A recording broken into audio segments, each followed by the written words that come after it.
কয়েক মাস আগে একজন অ্যাপয়েন্টমেন্ট নিয়েছিল, তার বাড়িটা পুকুরের ধারে, ঠিক আছে, ভালো করে বুঝুন, ছবি তো আমি দেখাচ্ছি, দেখুন পুকুরের ধারে বাড়ি, তার কিন্তু কলম স্ট্রাকচারের বাড়ি ছিল না, সম্ভবত মিনি কলমের বাড়ি ছিল। তো যাই হোক, এখন তারপর মিস্ত্রিরা তাকে বলেছে যে কোনো ব্যাপার নেই, কলম তুলবো। পার্টি হয়তো তাকে বলেছে যে কলমের বাড়িটা কনভার্ট করে, যেহেতু পুকুরের ধার, পুরো ফুল কলম তোলার দরকার আছে। তো তারা কি করেছে, টাইবিম দিয়েছে, টাইবিমের উপর থেকে মাঝখানে অনেক পিলার তুলে দিয়েছে। এই যে পিলারগুলো দেখুন, আপনারা যদি সব পিলারগুলো হয়তো দেখে বুঝতে পারবেন না, কিছু কিছু পিলার আমি জুম করে দেখাতে চাইবো। যদি দেখেন যে টাইবিমের নিচে কিন্তু পিলারের অংশটা নেই, যদি একটু ভালো করে বোঝার চেষ্টা করুন, হয়তো ছবিতে দেখে বোঝা যাচ্ছে না, কারণ আমাকে যে ছবিগুলো পাঠিয়েছে তার ভিত্তিতে তিনি আমার কাছে অ্যাপয়েন্টমেন্ট নিয়েছেন। ব্যাপারটা কতটা ডেঞ্জারাস সেটাই আজকে আমি আপনাদের সামনে তুলে ধরব।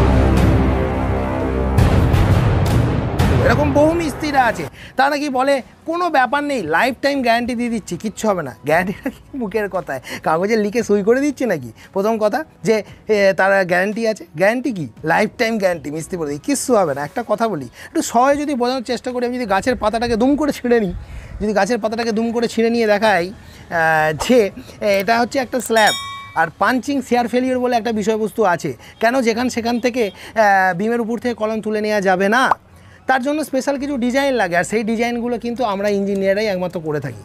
যদি একটা কলাম হঠাৎ করে কোনো একটা জায়গার উপর তার নির্দিষ্ট ফুটিং ছাড়া বসানো হয়, তাহলে দুম করে এই যেরকম এই যে কলমের প্রেসারে যেমন ফুটো হয়ে ঢুকে গেল, যদি ছবিটা ভালোভাবে দেখেন, ঠিক এইভাবে ওই টাইবিমটা ফুটো হয়ে ঢুকে যাবে, যেটাকে বলা হয় পাঞ্চিং শেয়ার ফেলিওর। এই যে ফুটোটা হয়ে গেল, এরকম ফুটো হয়ে যাবে কিন্তু।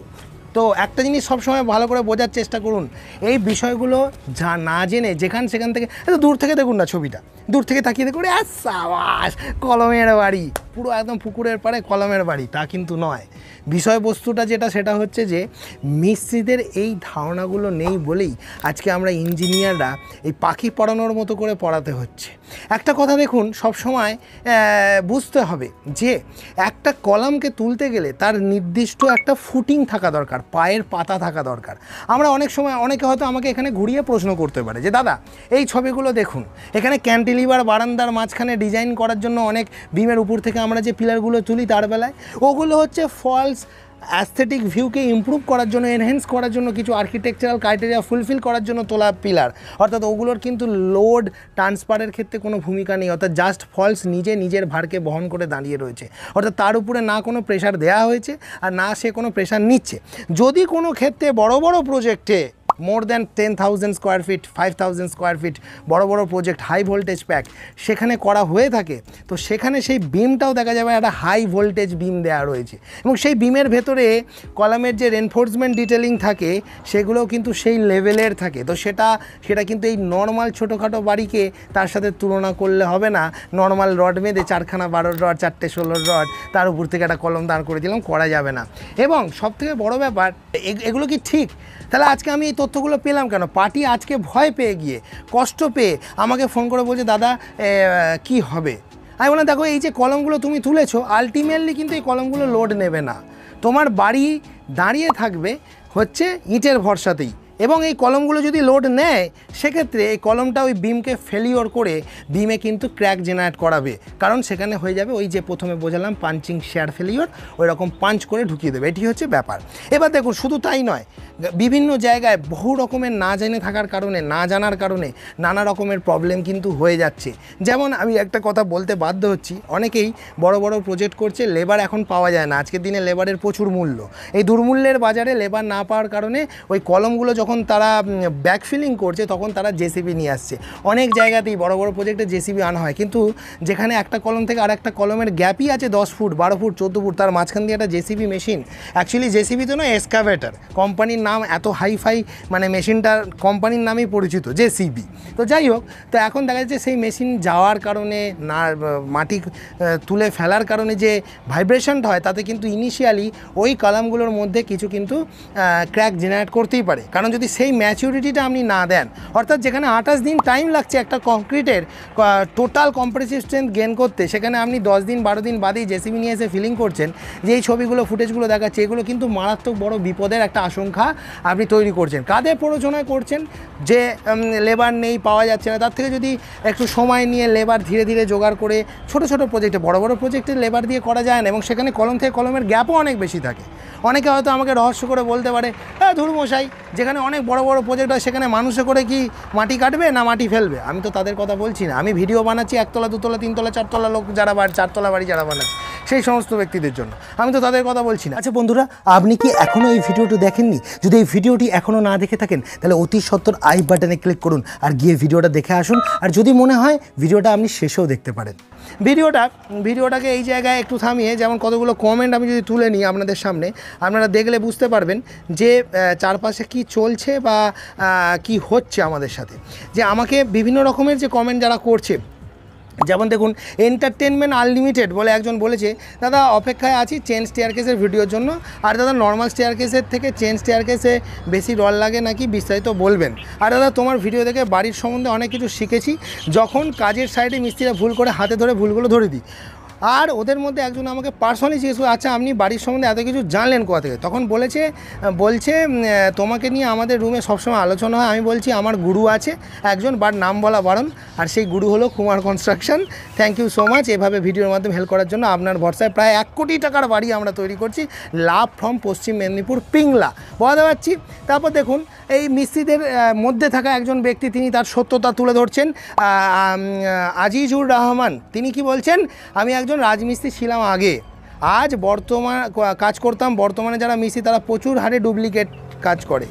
যেটা আপনি বললেন, আমার বাড়ির পাশে লম্বা 13 ফুট লিন্টেল করেছে বিনা পিলারে, কাঠের রড দিয়ে, মাঝখানে ঝুলে গেছে, বাড়ির মালিক তো আর কিছু বোঝে না। তাহলে মিস্ত্রিরা নিজে, মানে তার যেটা বক্তব্য, তিনি যেটা বোঝাতে চাইছেন যে অনেক মিস্ত্রিরা এই ধরনের কাজ করে। তাহলে আমি কেন মিস্ত্রিদের, অনেকে হয়তো ভাবে আমি ভিলেন, আমি মিস্ত্রিদের পাছা গরম করছি, আমি মিস্ত্রিদেরকে চাপে ফেলছি। আরে ভাই, আমার উদ্দেশ্যটা কি? আমার উদ্দেশ্যটা হচ্ছে সঠিক জিনিসটা বলা। আজকে যখন ধরো একজন পেশায় ইলেকট্রিক মিস্ত্রি, সে যখন আমার ভিডিও দেখছে, বাড়ি বানাচ্ছে, তার কাছে আমি প্রিয় হয়ে গেলাম, কারণ আমি তাকে তার বাড়ির ক্ষেত্রে বাঁচিয়ে দিলাম, সে তখন আমার কাছে কাস্টমার। আর সেই ইলেকট্রিক মিস্ত্রিটাকেই যখন কনসিল ওয়ারিংয়ের ভুল ভ্রান্তি নিয়ে বললাম, তখন তার গাটা জ্বলে গেল। হ্যাঁ, আপনি কেন বলছেন? তার মানে কি, তার স্বার্থে আঘাত লাগছে। পৃথিবীতে যখন কোনো মানুষের স্বার্থে আঘাত লেগে যায় না, তখনই সে তেলে বেগুনে জ্বলে ওঠে। আমার কাজ কাউকে আঘাত করা নয়, আমার পেশাগত একটাই, মানে যেটা আমার পেশা, সেটা হচ্ছে বাড়ি নির্মাণের বিষয়। ইঞ্জিনিয়ারদের যেটা পেশা, সিভিল ইঞ্জিনিয়াররা বাড়ি, ব্রিজ, ফ্ল্যাট, ড্যাম, ব্যারেজ, সমস্ত রকম যে সমস্ত কাজ করে, সেই বিষয়ে তো তারা নলেজ শেয়ার করবেই। তো সেটা ভালো মন্দটা যদি আপনারা মেনে নিতে না পান, সেটা আপনার দোষ। তার মানে তো এই নয় যে সব মিস্ত্রিরা খারাপ। তাদের মধ্যে যারা ভালো মিস্ত্রিরা আছে, তাদের সাথে দেখুন না, সাইটে এসে দেখুন না কত ভালো ভালো সম্পর্ক, তাদের সাথে ভাই ভাইয়ের সম্পর্ক হয়ে গেছে, যে আমরা তাদেরকে ভাই ভাই বলে সম্বোধন করছি, একে অপরকে ভালোবেসে কাজ করে বেরিয়ে যাচ্ছি, সেই সব কাজ কত সুন্দর হয়ে যাচ্ছে। এই বিষয়গুলো আপনাদের কিন্তু মগজে রাখা দরকার। আর একটা কমেন্ট যেটা আমি তুলে ধরবো, আমার ভিডিওরা যারা দেখে তারা বিভিন্ন পেশায় রয়েছেন, কেউ শিক্ষক, কেউ পুলিশ, কেউ ডাক্তার, কেউ ইঞ্জিনিয়ার। তারা বোঝে যে আপনি যে ভিডিওগুলো বানিয়ে দিচ্ছেন, যেগুলো কতটা প্রাইসলেস, যার কোনো মূল্য হয় না, অর্থাৎ যেটা পয়সা দিয়ে আজকে বাড়িতে ইঞ্জিনিয়ার এনে আমরা পাই না, সেটা আপনার ভিডিও দেখে পাচ্ছি। যেমন একজন লিখেছেন তৃষা V7U, তিনি লিখছেন, স্যার আমি নিজে একজন স্কুল শিক্ষক, বর্তমানে আমি লোন নিয়ে বাড়ি নির্মাণ করছি। আমি মোটামুটি বাড়ি নির্মাণ শুরু করার 1 বছর আগে থেকে আপনার এই চ্যানেলের একজন নিয়মিত দর্শক। আপনি অত্যন্ত সহজ ও সরলভাবে আমাদের ডাউট ক্লিয়ার করেন, এজন্য অসংখ্য ধন্যবাদ। মিস্ত্রিদের কাজ এখন আমি বুঝি, কখনো কখনো বিতর্কও হয়, কারণ এখন আমি আপনার অনুগত ছাত্র। এভাবে আপনি আমাদের মধ্যে সাধারণ মানুষদের মনে গেঁথে থাকুন। ধন্যবাদ স্যার। এই যে ভালোবাসাগুলো, এগুলোই আমাকে উদ্বুদ্ধ করে তোলে, নতুন নতুন ভিডিও বানানোর জন্য প্রেরণা যোগায়। আচ্ছা বন্ধুরা, আপনি কি এখনও এই ভিডিওটি দেখেননি? যদি এই ভিডিওটি এখনও না দেখে থাকেন তাহলে অতি সত্বর আই বাটনে ক্লিক করুন আর গিয়ে ভিডিওটা দেখে আসুন। আর যদি মনে হয় ভিডিওটা আপনি শেষেও দেখতে পারেন। এবার দেখুন, এই যে বিষয়টা বললাম, যে অ্যাপয়েন্টমেন্ট দিয়ে যেটা শুরু করলাম, যে এরকম ফোন করে বললো দাদা বাড়িটা টিকবে কি না। এখন প্রবলেম হচ্ছে, অনেক মিস্ত্রিদের একটা বাজে ধারণা রয়েছে যে কত বাড়ি করে দিয়েছি, বাড়ি তো টিকে রয়েছে, কোনো তো প্রবলেম হয়নি, তাহলে আপনার এই নিয়মগুলো মেনে আহামরি কী হবে। তাদের এই ধারণাটা পরিষ্কার করার জন্য দুটো উদাহরণ দিতে হবে। একটা জিনিস হচ্ছে, ধরো একজন লোক বেঁচে রয়েছে, সে ক্যান্সারে আক্রান্ত, কিন্তু সে বেঁচে রয়েছে এবং সে দেখা গেল 70 বছর পর্যন্ত মাইলেজ দিল, মানে বেঁচে রইল। তো সেই লোকটাকে বাইরে থেকে দেখে আপামর জনগণ বলবে না ঠিক আছে, হাঁটছে চলছে দিব্যি, খাচ্ছে ঘুরছে, সেও বেঁচে রয়েছে। আবার একজন লোক যে সুস্থ স্বাভাবিক, সেও দেখা যাবে বেঁচে রয়েছে, কিন্তু দুজনেই বেঁচে রয়েছে, কিন্তু দুজনের মধ্যে একজন রোগ নিয়ে বেঁচে রয়েছে, একজন বিনা রোগে বেঁচে রয়েছে। সেরকমই আমরা যখন বাড়ি বানাই, যেগুলো ভুল ভাল বাড়ি, সেগুলো হয়তো টিকে রয়েছে, কিন্তু তার কোনো গ্যারেন্টি নেই, যে কোনো সময় সেই বাড়িটা কিন্তু নষ্ট হয়ে যেতে পারে, ভেঙে পড়তে পারে। এবার ধরো অ্যাক্সিডেন্টের কথা, অ্যাক্সিডেন্ট, ধরো একজন সুস্থ লোক রাস্তায় যেতে যেতে দুম করে বাসের লরির ধাক্কায় অ্যাক্সিডেন্টে মারা গেল, সেটা একটা ভালো ইঞ্জিনিয়ার দিয়ে নির্মাণ করা বাড়িও ভূমিকম্পে দুম করে ভেঙে পড়ে যেতে পারে, তার কোনো গ্যারান্টি নেই। কিন্তু তাহলে ব্যাপারটা কি, তার মানে এই নয় আমি জেনে বুঝে বিষ পান করবো, আমাকে চেষ্টা করতে হবে যতটা পরিমাণ আমি সুস্থ সবল থাকি, তাই তো? ঠিক সেরকমই বাড়ি নির্মাণের বিষয়গুলোও সেরকম। ব্যাপারটা কী হয়, ছোটোখাটো বাড়িতে না টুকটাক এই ভুল ত্রুটিগুলো সঙ্গে সঙ্গে রেজাল্ট দেয় না। তো কারেন্টের মতো নয় যে প্লাস মাইনাস এদিক ওদিক গণ্ডগোল হলো আর ট্রান্সফরমার ব্লাস্ট করে গিয়ে অ্যাক্সিডেন্ট হয়ে মারা গেলেন, সেটা নয়। বাড়ি নির্মাণের বিষয়গুলো সময় সাপেক্ষ। ফাটটা আসবে 5 বছর বাদে, ততদিনে মিস্ত্রি দেখা যাবে এলাকা ছেড়ে অন্য এলাকায় গিয়ে রাজমিস্ত্রি হয়ে গেছে। তারপর দেখা যাবে প্রবলেমটা তৈরি হচ্ছে যখন ততদিনে আপনি বুড়ো হয়ে গেছেন, আপনার ছেলে সেই বাড়িটাকে নিয়ে ভুক্তভোগী হচ্ছে, বা এমন কিছু প্রবলেম তৈরি হয়ে যাবে তখন না আপনি বাড়ি ছেড়ে যেতে পারবেন, না এই বাড়িটাকে বাগাতে পারবেন। তো সেই জন্য ইঞ্জিনিয়াররা বলে যাতে এই প্রবলেমগুলো পরে না আসে, ভালো করে বোঝার চেষ্টা করুন। যেটা সবথেকে বড় ব্যাপার সেটা হচ্ছে এই একতলা দুতলা বাড়িতে কী হয় জানেন তো, ওই কলমে যে ভুলভ্রান্তিগুলো তারা করে, সেই মাঝখানে ইঁটগুলো থাকার ফলে কী হয়, ছাদগুলো ইঁটের ভরসায় থেকে যায় জাস্ট এমনি। তারপরে কলমে যে ধরুন ওই 4টে 12 ডট দিয়ে দিয়েছেন, কে 10 ডট দিয়ে দিয়েছেন, এই ভুলগুলো কিন্তু আর ধরা পড়ে না, কারণ মাঝখানে আপনার ইঁট রয়েছে, ইঁট আপনার বাড়িকে দাঁড় করিয়ে রেখে দিয়েছে। কিন্তু একটা কথা ভালো করে ভেবে দেখুন, যদি আপনি ইঁট না গেঁথে শুধুমাত্র ওই কলাম তুলে আগে ছাদটা দিয়ে একতলা দুতলা করার পর পরে গাঁথতে যেতেন আর ওই ভুলভ্রান্তিগুলো করতেন, তাহলে ইমিডিয়েট রেজাল্ট পেতেন। দেখতেন ওয়াল বিমটা ঝুলে গেছে, কলামটাতে ক্র্যাক এসে গেছে। সেগুলো হয় না, কারণ গ্রামেগঞ্জে সব জায়গাতে দেখা যায় কি কলমের পাশাপাশি গাঁথনিগুলোকেও তারা সমান হারে তোলে, আর তখন জ্যাকের মতো ছাদের সাপোর্টার হিসাবে গাঁথনিগুলো কলমের ভুলভ্রান্তিগুলোকে বাঁচিয়ে দেয়, মিস্ত্রিরা পার পেয়ে যায়, বলে এই তো কত বাড়ি করে দিয়ে চলে এলাম, কিচ্ছু হয়। আচ্ছা, আপনি এই চ্যানেলটি কেন সাবস্ক্রাইব করবেন জানেন? কারণ বাড়ি নির্মাণ বিষয়ে বাংলার একমাত্র কুমার কনস্ট্রাকশনই হলো এমন একটি চ্যানেল যেটা সঠিক পরামর্শ দেয়। তাই দেরি না করে অতি সত্বর আমার চ্যানেলটিকে সাবস্ক্রাইব করে রাখুন আর এরকম ভিডিও প্রতিনিয়ত পেতে থাকুন।